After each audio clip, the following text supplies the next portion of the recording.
তো বন্ধুরা মায়ের কিন্তু পুজো হয়ে গেছে, যজ্ঞ হলো, মায়ের আরতি হলো, সব কিছু হয়ে গেছে। এখন বাজে 3:45, যজ্ঞ হতে হতেই কিন্তু প্রায় 3:30 বেজে গেছিলো। তারপর হলো মায়ের ভোগ আরতি হয়ে যাওয়ার পর কিন্তু আমরা সবাই ভোগ খিচুড়ি খেতে বসে গেছি মায়ের।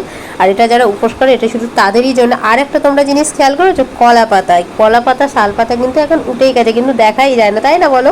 বেশ আগে অনুষ্ঠান বাড়িতে বেশ কলা পাতা দিত, তারপরে যে মাটির থালা গ্লাস এগুলো দিত, ভালো লাগতো বেশ খেতে, বাঙালি আনা লাগে বেশ।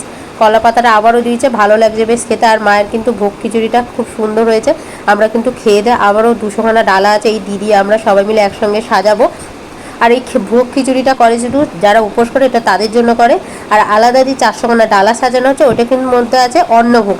তো প্রত্যেকটা রান্নাই কিন্তু সুন্দর হয়েছে। খিচুড়ি করেছিল, আলুর দম, পাঁচমিশালি তরকারি, চাটনি, পায়েস, দারুণ হয়েছে প্রত্যেকটা রান্না। তো আমাদের খাওয়া হয়ে গেছে। তোমরা সবাই সুস্থ থেকো, ভালো থেকো।